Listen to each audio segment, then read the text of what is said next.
শোনো বন্ধুরা, এটা কিন্তু আমার প্রথমবার ভয়েস ওভার, তাও আবার ভিডিওতে। শর্টে কিন্তু দিয়েছি, বাট লং ভিডিওতে ভয়েস ওভার দেওয়া প্রচণ্ড ভয় লাগছে, আর তার সাথে নার্ভাসও ফিল হচ্ছে। তাই ভুল ত্রুটি হলে নিজেও গুণে মাপ করে দিও। চলো এবার আসি আফগানি সিমুইয়ে। আজকে বানিয়ে নিয়েছিলাম আফগানি সিমুই, আর টাইমটা ছিল ঘড়ির কাঁটায় একদম বিকেল 4টে। কিন্তু ভিডিওটা আপলোড করতে আমার সন্ধে 7টা বেজে গেল। কেন বলো তো? ওই যে বললাম প্রথমবার ভয়েস ওভার, তাও আবার কাঁপা কাঁপা গলায়। নিজের গুণগান নিজেই গেয়ে নিলাম, কি আর করা যাবে বলো। এখানে কিন্তু আমি সিমুইগুলো অলরেডি হালকা করে কড়াইয়ে গরম গরম ঘিয়েতে ভেজে নিয়েছিলাম, কিন্তু যতক্ষণ পর্যন্ত বাদামি কালার না হয়ে আসবে ততক্ষণ পর্যন্ত ভেজে নিতে হবে। ভাজা হয়ে গেলে অল্প একটুখানি কড়াইয়ের মধ্যে দারুচিনি আর তার মধ্যে চিনি আর অল্প একটুখানি জল পরিমাণ মতো নিয়ে সুজিটাকে একদম ড্রাই ড্রাই করে, মানে শুকনোভাবে ভেজে নিয়ে আমি একটা আলাদা করে পাত্রে তুলে রাখবো, যেটা কিন্তু আমার এই ডেজার্টটা সাজাতে পরে কাজে লাগবে। এদিকে কিন্তু যখন ঢাকা দিয়ে দিয়ে আমি করব, তো তখন একটুখানি খেয়াল রাখতে হবে সুজির সাথে যেহেতু দারুচিনি চিনি আর অল্প একটুখানি জল দেওয়া আছে, তাই কড়াইয়ের নিচে যেন না ধরে যায়, তাহলে কিন্তু বাজে একটা গন্ধ উঠবে।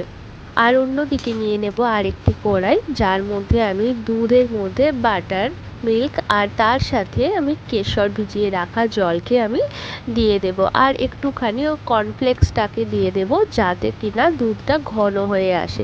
তোমরা কিন্তু এই ক্ষেত্রে আতপ চালের গুঁড়িও ব্যবহার করতে পারো, কিন্তু সেই ক্ষেত্রে ওই রেসিপিটি একটুখানি আলাদা হয়ে যাবে। তো আমার মনে হয় আফগানি সিমুইয়ের ক্ষেত্রে বাটার মিল্ক নিলেই সেটা ভালো লাগবে, আর তোমরা কনডেন্স মিল্কও ব্যবহার করতে পারো।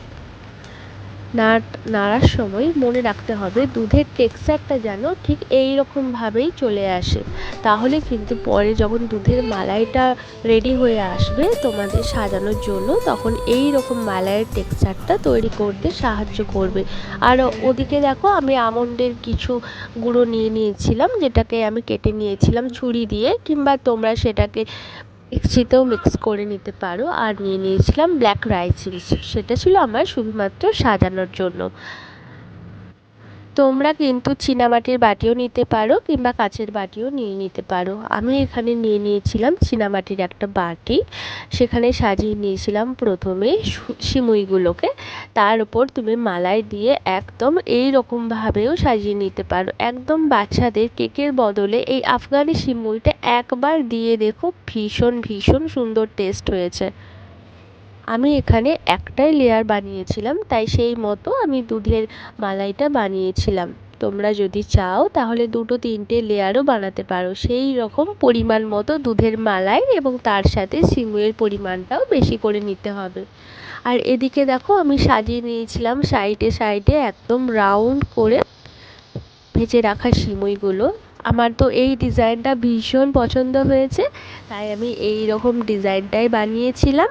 আর তার ওপরে দিয়ে দিয়েছিলাম কিছু আমন্ডস কেটে রাখা, আর তার সাথে ছিল কালো কিশমিশ। এই ক্ষেত্রে তোমরা বাদামি কিশমিশও ব্যবহার করতে পারো, কিন্তু আমি সাজানোর জন্য কালো কিশমিশ নিয়ে নিয়েছিলাম।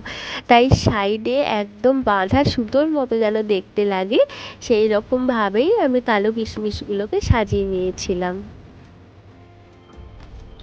তোমরা চাইলেও এভাবে তোমরা সাজাতে পারো, তবে বলে রাখি এটা সাজানোর পরে 1 ঘন্টা ফ্রিজিং করে তারপর ঠান্ডা ঠান্ডা সার্ভ করো।